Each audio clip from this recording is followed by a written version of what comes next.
Vous êtes le vainqueur de l'an dernier, vous pouvez m'expliquer un petit peu quel est votre challenge cette année? Oui, on a la chance d'avoir gagné l'année dernière et comme tous les ans, le challenge c'est de reproduire, enfin de venir chercher la victoire à Rouen puisque c'est vraiment notre course à nous.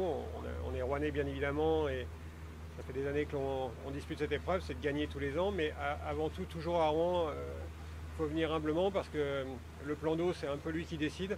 Il est vraiment très très dur de gagner Rouen, 24 heures c'est long, avec un plan d'eau très capricieux qui réserve toujours plein de surprises. Donc avant tout, il faut espérer finir la course et avoir un matériel très très bien préparé.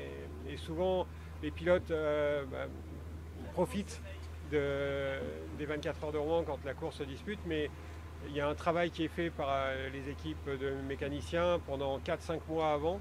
Ça se sait pas souvent, mais c'est vraiment un très très gros travail, puisque le bateau, en fait, il n'y a pas un vainqueur à Rouen si le bateau n'est pas bien préparé. Chaque vis doit être contrôlée, vérifiée, être certain qu'elle ne puisse pas se desserrer, parce que vraiment le matériel endure beaucoup pendant 24 heures. Vous avez l'occasion de vous entraîner, comment ça se passe durant l'année? Alors en général non, on ne fait pas d'entraînement spécifique pour Rouen, parce que le plan d'eau, encore une fois, il est très spécifique, on ne peut pas reproduire ça ailleurs.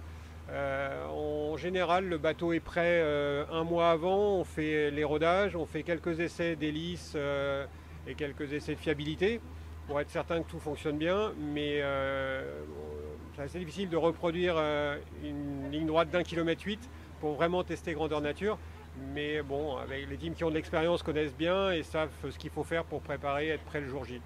Quelle est la spécificité du parcours rouennais? Déjà, c'est autour d'une île. Il y a des courants, il y a des marées, il y a le vent, bien sûr. Et c'est vraiment très très dur d'avoir un bateau qui soit capable, avec le plein d'essence, d'avoir la même performance que quand le bateau va se vider. Et surtout, le plan d'eau peut être très très agité et devenir très plat comme il l'est tout de suite. Et forcément, les caractéristiques, quand on a un plan d'eau plat, c'est pas un même bateau, c'est plutôt un bateau de vitesse. Et quand c'est très très agité, il faudrait un bateau avec des gros patins, plutôt d'endurance. Et donc on essaie d'avoir des coques médium, voire des coques plutôt vitesse. Et il faut être capable, quand le plan d'eau est dur avec une coque de vitesse, de ramener le bateau à quai. Parce que forcément, plus le bateau est léger, plus il est rapide, mais plus il est dur à piloter dans des conditions un peu difficiles. Et donc c'est un circuit qui n'a rien à voir avec un autre. La deuxième manche du championnat du monde enduro, c'est en Pologne, c'est un lac.